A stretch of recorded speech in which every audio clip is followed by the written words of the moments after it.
বিসমিল্লাহির রহমানির রহিম।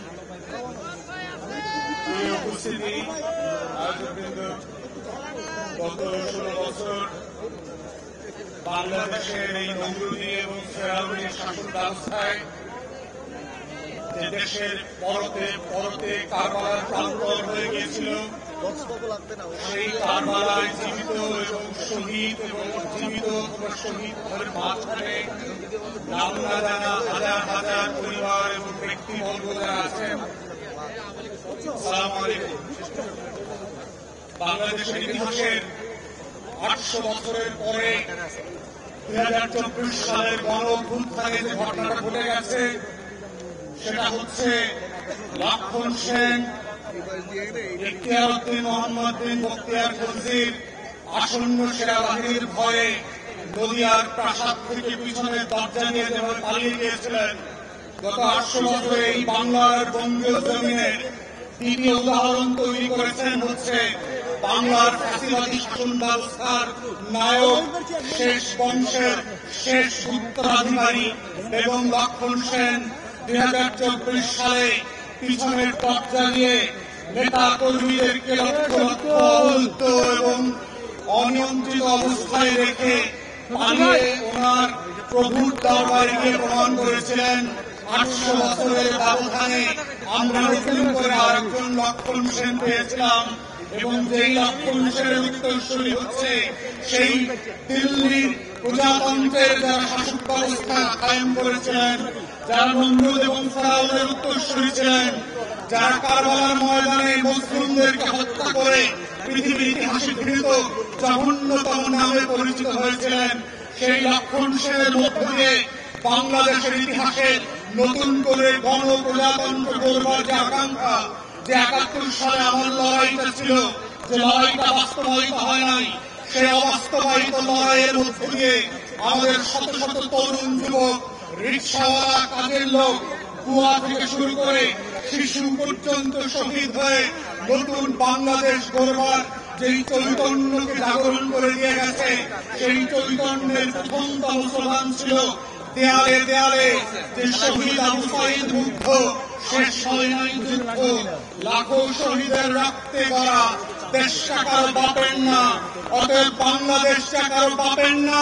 সেটা 800 বছর আগে লক্ষণ সেনকে এই দেশের মানুষ যেভাবে বুঝিয়ে দিয়েছিল, 2024 সালের জুলাই এবং আগস্টে শেখ পরিবারকে আবার বুঝিয়ে দেওয়া হয়েছে বাংলাদেশ কারো বাপের না। শেখ পরিবারের কাছে এই বাংলাদেশ 72 থেকে 75-এও ইজারা দেওয়া হয় নাই, 16 বছর ইজারা দেওয়া হয় নাই, আগামীতেও দেওয়া হবে না। যারা ব্যাকডোর দিয়ে আওয়ামী লীগকে পুনর্বাসনের দুঃস্বপ্ন দেখছেন, আওয়ামী লীগ যেভাবে বাংলার ইতিহাসে মুসলিম লীগ হয়ে গেছে, যারা আওয়ামী লীগকে পুনর্বাসনের চেষ্টা করবে, যারা সংস্কারের বদলে, বিচারের বদলে আওয়ামী লীগের নেতাদেরকে গ্রেফতার করবার বদলে লুটপাটের রাজতন্ত্র কায়েম করছে, তাদেরকেও মনে করিয়ে দিতে চাই, মুসলিম লীগের ইতিহাস থেকে শেখেন। আওয়ামী লীগ মুসলিম লীগের ইতিহাস থেকে শেখে নাই বলে 60-এর দশক আবার 24-এ এসে হাজির হয়েছে। তাই গণ-অভ্যুত্থানের স্পিরিট হচ্ছে বাংলাদেশ বদলে দেবার বন্দোবস্ত। গণ-অভ্যুত্থানের স্পিরিট হচ্ছে নতুন করে বাংলাদেশকে ফ্যাসিবাদ মুক্ত বাংলাদেশ গড়বার প্রত্যয় তৈরি করা। গণ-অভ্যুত্থানের স্পিরিট হচ্ছে সংস্কার এবং পরিবর্তন।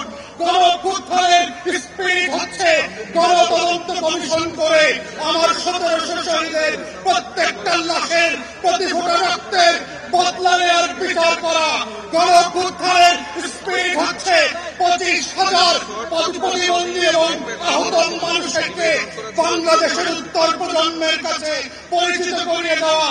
গণতদন্ত কমিশনের মধ্য দিয়ে গণ-অভ্যুত্থানের স্পিরিটকে বাস্তবায়ন করবার জন্য আমরা এখন পর্যন্ত দেখি নাই অন্তর্বর্তীকালীন সরকার গত 4.5 মাসে একটা তদন্ত কমিশন করেছে। আমরা গত 4 মাসে দেখলাম না পিলখানা গণহত্যার জন্য যারা আমরা রাস্তায় রাস্তায় মিছিল করেছি গত বছরগুলোতে, তাদের বিচারের জন্য একটা তদন্ত কমিশন হয়েছে। আমরা এখন পর্যন্ত দেখলাম না গত 4.5 মাসে এই বিচার ব্যবস্থাকে ঢেলে সাজানোর জন্য ন্যূনতম আয়োজন করা হয়েছে। অন্তর্বর্তীকালীন সরকারের উপদেষ্টা আছেন, আমরা মনে করিয়ে দিতে চাই, রাজপথের লড়াইকে ভুলে যাবেন না। রক্তের বদলাতে রক্তের যে বিচারের দাবি এসছে সেগুলোকে ভুলে যাবেন না। আমলাতন্ত্রের ফাঁদে পড়বেন না। রাজনৈতিক দলের পাটপাড়ি আর নির্বাচনের যে গণদাবি আসছে এগুলোর মধ্য দিয়ে যেন বিচারের দাবিগুলো হারিয়ে না যায়।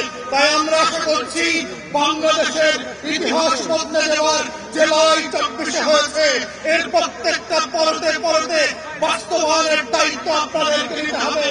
নাহলে ফ্রেঞ্চ রেভলিউশন থেকে রুশ বিপ্লবের ইতিহাস থেকে শিক্ষা নেবেন আপনারা এবং আমরা গিলেটিনের নিচে আছি, বিচার করবেন, না হলে আমরা এই বিচারের মুখোমুখি হব।